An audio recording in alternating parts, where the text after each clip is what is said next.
నేనేం చేసేవాడినంటే ఏదో ఒకటి చేసి ఏదోలాగా మొత్తం మీద మనం అనుకున్నది చేసేయాలి, చాలా స్పీడ్గా చేసేయాలి. కానీ ఎలా ఎలా చేస్తే స్పీడ్గా చేయగలం, ఎలా చేస్తే ఇప్పుడు ఉన్న ఈ చిక్కుల్లోంచి ఈ తలపోట్లోంచి బయటకు వచ్చేసి గబగబా యాక్టర్ అయిపోయి, లేదంటే గబగబా డబ్బులు సంపాదించేసి మనకు కావాల్సిన లగ్జరీ లైఫ్, మనకు కావాల్సిన హ్యాపీనెస్ ఎలా తెచ్చుకోవాలి అని జుట్టు పీకేసుకుని ఎన్ని విధాలుగా ప్రయత్నించినా సరే ఇంకా ఇంకా వెనక్కి వెళ్ళిపోయేది, లేదంటే నేను అనుకున్న ప్లాన్ పక్కకి వెళ్ళిపోయేది. ఇదంతా ఎందుకు జరుగుతుంది అని ఆలోచించాను అనమాట. ఎందుకు జరుగుతుందంటే ఫస్ట్ నా కాన్సెప్ట్ ఎలా గెలవాలి, ఎలా సక్సెస్ కొట్టాలి, ఈట్ల చుట్టూ తిరిగేది. సరే ఓ రోజు ఒక ఆడిషన్కి వెళ్ళా. సీరియస్గా నేను నిజంగా జరిగింది ఇది. తర్వాత ఏం చేంజ్ అయ్యింది, ఏం చేంజ్ చేసుకోవాలి నీలో నువ్వు అనేది నీకు క్లారిటీగా అర్థమవుతుంది. ఎందుకంటే నేను అలా చేంజ్ చేసుకున్న తర్వాత నాకు అంతా సెట్ అయిందనమాట. సరే ఈ ఫోకస్ అంతా బాగానే ఉంది కానీ ఒక ఆడిషన్కి వెళ్ళా. ఆడిషన్కి వెళ్తే అంతా ఆడిషన్ అయిపోయింది. ఆడిషన్ అయిపోయిన తర్వాత ఆయన అన్నాడు, పృథ్వీ దీనికి ఎలా ఉండాలంటే కొంచెం బాడీ ఉండాలి, దీనికి కొద్దిగా లైట్గా కొంచెం ఒక షర్ట్ వేస్తే ఒక ఒక కొంచెం మంచి ఫిజిక్ కనిపించాలి, కొంచెం పట్టున్నట్టు ఉంది, ప్లస్ దట్టు కొంచెం లిటిల్ బిట్ చబ్బీ ఉన్నావు, అంటే కొంచెం బుగ్గలు అవి ఉన్నాయి, అది కాదు పర్ఫెక్ట్. ఎప్పుడు యాక్టర్ అంటే లోడ్ చేసిన గన్లా ఉండాలి.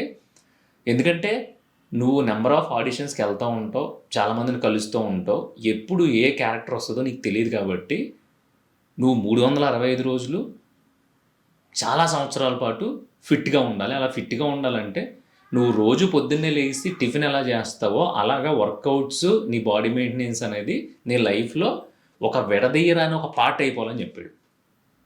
అలా చెప్పేసి ఈ క్యారెక్టర్ అవ్వదు నీకు, యాక్చువల్గా నువ్వు సూట్ అవుతావు అని పిలిచాను, కానీ సారీ అని చెప్పి వెళ్ళిపోయాడు. మెంటల్ వచ్చింది నాకు. తర్వాత రూమ్కి వెళ్ళాను. రూమ్కి వెళ్ళిన తర్వాత ఓ బుక్ చదివాను నేను. అది ఇదే ఈ స్వాతి బుక్లు అవి వస్తాయి కదా, సండే మ్యాగజైన్స్ వస్తాయి. చదివి దాంట్లో ఒకటి ఉంది, ఎందుకు అలా గింజుకుంటున్నావు, దాంట్లో రాసి ఉన్నది ఈటీవీ బుక్ అని, ఈనాడు బుక్ అది. దాంట్లో రాసి ఉంది ఫస్ట్ నేను గెలవాలి, ఏదోలా గెలవాలి, గెలవాలంటే ఏం చెయ్యాలి, ఇవన్నీ ఆలోచిస్తున్నావు. కానీ అసలు నిన్ను నువ్వు గెలుచుకున్నావా, అసలు నిన్ను నువ్వు గెలుచుకున్న తర్వాత రోజు నుంచి నువ్వు ఏదన్నా చేయగలవు, ఏదన్నా గెలవగలవు అని రాసుంది. సో నాకు అర్థమైంది సీను. ఫస్ట్ నన్ను కదా నేను గెలవాలి. ఇప్పుడు నన్ను నేను గెలిచిన తర్వాత ఆబ్వియస్గా బయట ఏం చేయాలి, బయట ఎలా నెగ్గుకు రావాలి అనేది ఒక ఫ్లోలో వెళ్ళిపోతుంది. సో నెక్స్ట్ డే నుంచి నేను జిమ్ స్టార్ట్ చేశాను. హ్యాపీగా పొద్దున్నే లేవడం, ఎర్లీ మార్నింగ్ నేను 4-4:30 లేవడం, జిమ్కి వెళ్ళడం, ఏది ఏమైపోయినా సరే జిమ్ చేయకుండా నేను బయటికి వెళ్ళను. ఒకవేళ పొద్దున్న స్కిప్ అయినా ఈవినింగ్ అయినా సరే కంపల్సరీ వెళ్తాను అనమాట. అలా ఒక పేపర్ తీసుకుని నాలో నేను మార్చుకోవాల్సినవి, నన్ను నేను గెలవాల్సిన పాయింట్లు ఏంటి అంటే చాలా ఉన్నాయి. ప్రతి ఒక్కరికి వీక్నెస్ ఉంటుంది. నేను ఎక్కువ పనులను వాయిదా వేస్తూ ఉంటాను. రేపు చేద్దాంలే, పోన్లే 2 రోజులకి ఏమవుద్ది, ఈ 3 రోజులకి ఏమవుద్ది అని వాయిదా వేస్తూ ఉంటాను. ఎగ్జాక్ట్లీ ఇప్పుడు మెజారిటీ ఒక 40% మన వీడియోస్ కొంచెం లేట్గా రావడానికి కూడా ఆ బద్ధకమే కారణం. ఆ బద్ధకం ఎందుకు వచ్చింది అంటే నాకు మిగతా పనుల వల్ల ఉండే ఆ బిజీ షెడ్యూల్ వల్ల నాకు కుదరట్లా. ఈవినింగ్ అవుతుంది, నా పనులన్నీ అయ్యేటప్పటికి 6, 6:30, 7 అయిపోతుంది. ఆ 7 ఆ టైంకి ఒక్క గంట ఓపికగా కూర్చుంటే అయిపోద్ది. కానీ సర్లే ఇంక ఈరోజు చాలా చేసాము, ఎలా ఏం చెప్పాలి అనేది కూడా అంత ప్రాపర్గా మైండ్లో లేదు. సో ఎందుకు పెట్టాలనే పేరుకి వీడియో పెట్టడం అని చెప్పేసి వీడియోలు కూడా స్కిప్ చేసుకుంటూ వస్తున్నా. వీక్లీ 1 లేదంటే 2 పెట్టుకొస్తున్నా. సో ఇలాగా నాలో నేను నోట్ చేసుకుంటే నాకు 20-30 పాయింట్లు దొరికినాయి. అంటే ఫస్ట్ నన్ను నేను గెలవాల్సిన పాయింట్లు. ఈ కథ అంతా ఎందుకు చెప్పానంటే ఇప్పుడు ఈ రోజు అన్న రోజు ఈ ఫస్ట్ చెప్పిన ఇన్సిడెంట్ జరిగి దాదాపుగా 2 సంవత్సరాలు అవుతుంది. ఈ రోజు నేను ఫిట్ అంటే కండలు వేసుకుని ఎలా వెళ్ళడం కాదు, షార్ప్గా ఉన్నాను. ఏదన్నా క్యారెక్టర్కి పిలిచి రే ఒక కాలేజ్ స్టూడెంట్, లేదంటే పలానా మంచి రోలు ఇది చెయ్యొచ్చు అనేదానికి నేను రెడీగా ఉన్నాను. ఏమో అవకాశం ఏ మూల నుంచి వస్తుందో నాకు తెలియదు, కానీ నేను మాత్రం సాలిడ్గా రెడీగా ఉన్నాను. వెరీ సూన్ నేను ఎంత సాలిడ్గా రెడీగా ఉన్నానో దానివల్ల నాకు ఏమొచ్చింది అనేది కూడా మీరు చాలా త్వరలో చూడబోతున్నారు. సో ఈ రియలిస్టిక్ సిచ్యువేషను సీన్ వల్ల మీకు నేను ఏం చెప్పాలనుకుంటున్నానంటే ఫస్ట్ ఏదో ఒకటి గెలవాలని మొదలు పెడతాడు ఎవడైనా సరే. అమ్మాయి అయినా, అబ్బాయి అయినా లేదంటే ఎవరైనా ఒక మనిషి పుట్టిన తర్వాత ఆడు ఏదో ఒకటి చెయ్యాలి అనే స్టార్ట్ అవుతాడు. కానీ ఫస్ట్ అది చేసే ముందు అసలు నువ్వేం చెయ్యాలి? నీతో యుద్ధం చేయాలి. ఇది పెద్ద పదం. యుద్ధాలు అయ్యి పెద్ద పదాలు గానీ, నిన్ను నువ్వు గెలవాలి. ఒకటి బద్ధకం.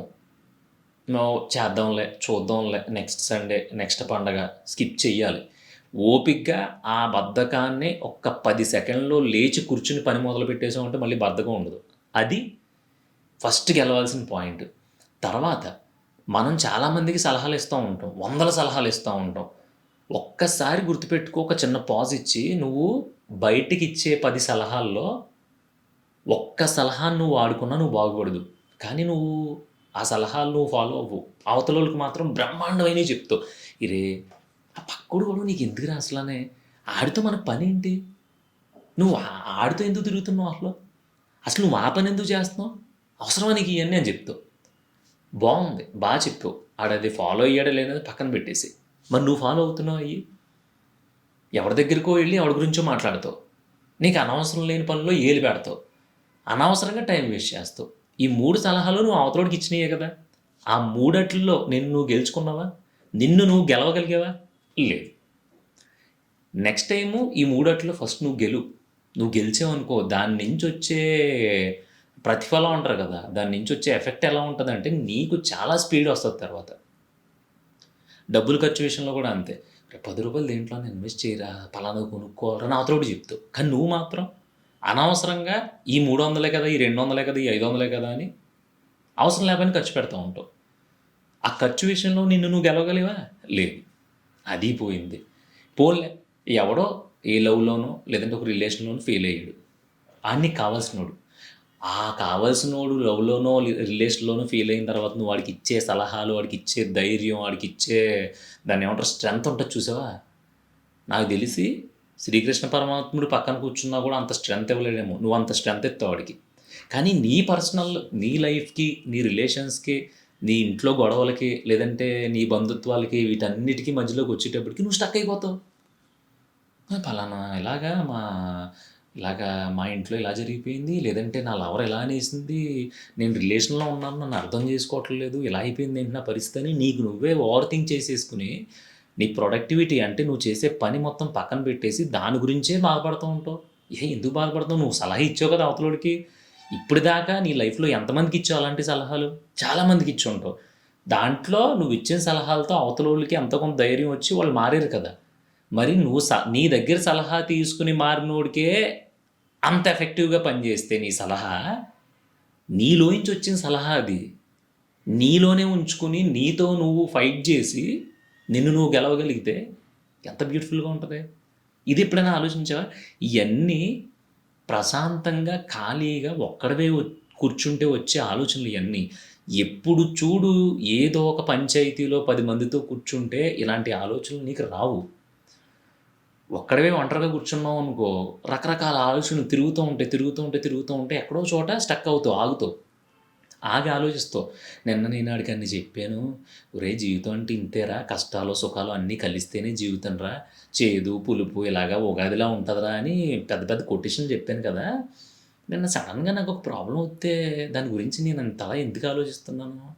ఆడికిచ్చిన సలహాల్లో కనీసం ఒక 10% నేను తీసుకున్నా సరే చాలా బ్యూటిఫుల్‌గా ఉండేది కదా.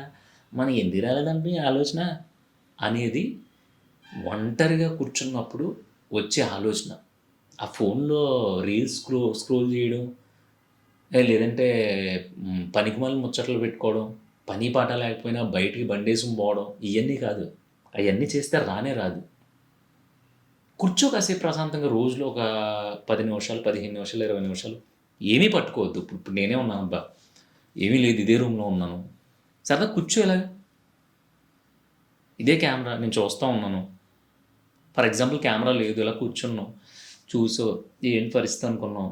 దానంగా చూసావు, దీనంగా చూసావు, అన్నీ చూసావు. ఫోన్ తీసుకెళ్ళొద్దా రూమ్‌లోకి. చూసావు. ఏదో ఒక ఆలోచన నీకు కావాల్సిందా, అనవసరమైందా ఏదో ఒకటి మైండ్‌లోకి వచ్చినప్పుడు దాని గురించి డీప్ డిగ్గింగ్, కొంచెం లోతుకెళ్ళగలుగుతావు ఆలోచన. ఎందుకంటే మిగతా ఏమీ నీ చుట్టుపక్కల లేవు. ఈ ఉన్న కర్టెన్లు, తలుపులు, లైట్లు, మొక్కలు, పువ్వులు ఏమీ మనకు కావాల్సినవి మనం మాట్లాడడానికి సరిపోయేవి కాదు. కాబట్టి నీలో కాన్వర్జేషన్ మొదలవుద్ది. ఆ కాన్వర్జేషన్ మొదలయ్యి అసలు నేను ఆడికి ఈడికి ఆడికి ఈడికి ఆడికి ఈడికి ఆడికి ఈడికి ప్రజాసేవలు చేస్తున్నాను తప్ప అసలు నేనేం చేస్తున్నాను, అసలు ఫస్ట్ నాకు కావాల్సింది చెయ్యాలంటే నాకు నేనేం చేసుకోవాలి, నాకు నేనేం చేసుకుంటే నాకు కావాల్సింది నాకు దొరుకుతుంది, ఇవన్నీ నీకు బ్లింక్ అవుతాయి ఖచ్చితంగా. సో ఇలా బ్లింక్ అయినప్పుడు నిన్ను నువ్వు గెలవడం మొదలు పెడతావు. మనల్ని మనం గెలవనంత వరకు మనం ఏం పీకలేము. కొంతమంది అంటారు, అమ్మ అసలు ఎరగ చదివేస్తున్నాడు, అసలు 20 గంటలు చదివేస్తున్నాడు అంటే ఆడికి బోర్ కొట్టదేంట్రా అంటాడు.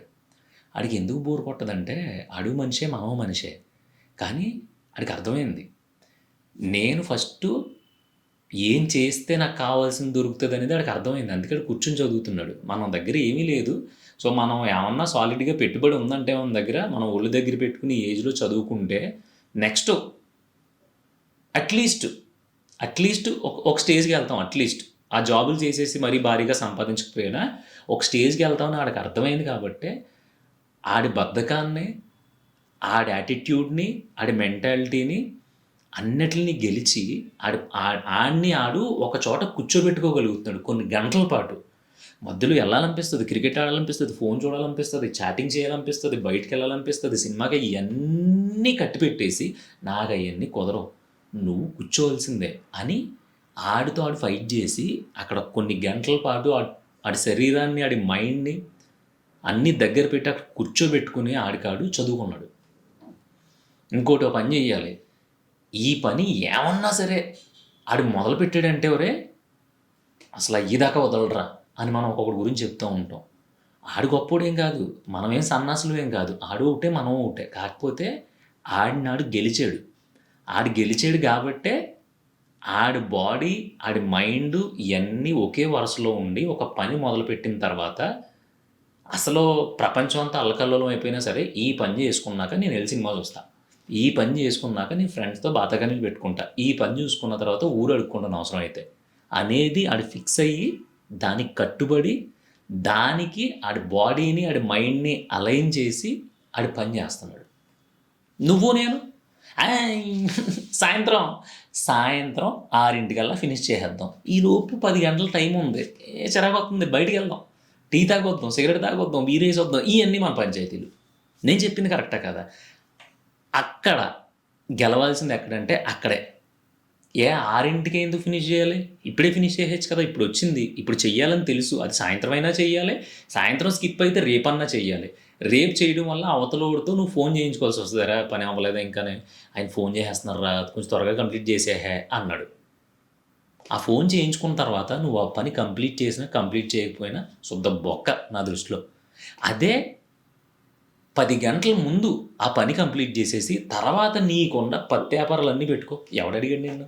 కానీ మనం అలా చెయ్యం. కొంతమందికి ఉండే వర్స్ట్ హ్యాబిట్ ఏంటంటే ఆ మీదకు వచ్చేసే వరకు ఆ పని చేయరు.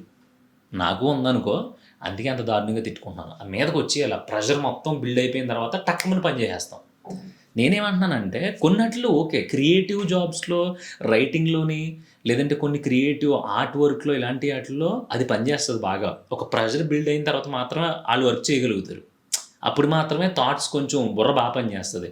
కానీ మనకి ముందు చేసేసుకోవచ్చు ఈ పనులు అనే పనులు కూడా నువ్వు ప్రెషర్ పెట్టుకున్న తర్వాత చేసావు అనుకో, ఇబ్బంది అయిపోద్ది. సో ఇలా నెంబర్ ఆఫ్ ప్లేసెస్లో అసలు ఎన్ని చోట్ల నిన్ను నువ్వు గెలవాలంటే ఒక జీవితం సరిపోదా నీకు. కాబట్టి ఒక పెన్ను పేపర్ తీసుకో, నీతో నువ్వు ఎక్కడెక్కడ ఫైట్ చేయాలి, నీలో ఉండే ప్రాబ్లమ్స్ ఏంటి, అసలు నువ్వు ఎక్కడెక్కడ బెటర్ అవ్వాలి, ఇవన్నీ రాసుకుని ఈ రోజు నుంచే నీతో నువ్వు ఫైట్ చేయడం మొదలుపెట్టు, నిన్ను నువ్వు గెలవడం మొదలుపెట్టు.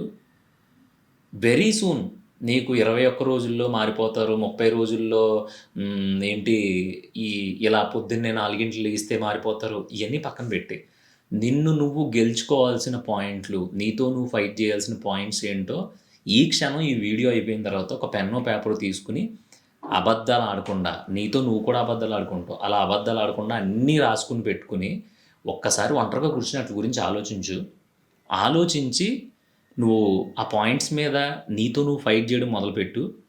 వెరీ సూన్ నీకు తెలియదు మ్యాజిక్ జరుగుతుంది. నిజంగా చెప్తున్నాను మ్యాజిక్ జరుగుతుంది. కానీ ఈ ప్రాసెస్‌లో నువ్వెక్కడైనా బద్ధకిస్తే, ఎక్కడైనా మళ్ళీ పాత నిన్నటి మనిషిలా నువ్వు బిహేవ్ చేస్తే, నువ్వు ఆ ఎక్సర్సైజ్ చేసినా చేయకపోయినా శుద్ధ వేస్టు. అలా బద్ధకిస్తాను అంటే అది మొదలు పెట్టుకో. బద్ధకించను. నాకు అట్‌లీస్ట్ ఒక 20% చేంజ్ ఓవర్ కావాలి నా లైఫ్‌లో. కొంచెం నాకు నేను ఫ్రెష్‌గా కనిపించాలనుకుంటున్నాను అంటే మాత్రం అయిపోయింది వీడియో. ఎళ్లి పెన్నో, పేపర్ తెచ్చుకో. నీలో ఉండే ఆ వరస్ట్ పాయింట్స్ ఏంటనేది నోట్ జేసుకో. నీతో నువ్వు ఎక్కడెక్కడ ఫైట్ జేయాలి అనేవి నోట్ చేసుకో. నోట్ చేసుకొని ఈ క్షణం నుంచే ఆట్లి మీద వర్కౌట్ చేయడం మొదలుపెట్టు. నెక్స్ట్ వీడియోలో నేను నిన్ను అడుగుతా, రాసావా లేదా అని. చూద్దాం. రాసినా ఒకటే, రాయకపోయినా ఓకే. ఎందుకంటే అది నీ లైఫ్‌కి సంబంధించింది, నీకు సంబంధించింది, నీ బతుకుకి సంబంధించింది. నేను ఎందుకంటే ఏం చేయగలను చెప్పు? ఎందుకంటే నేను ఆల్రెడీ రాసుకున్నాను చిట్టాలు అక్కడ గోడ మీద ఉన్నాయి. ఇప్పుడు చూపిస్తాలే.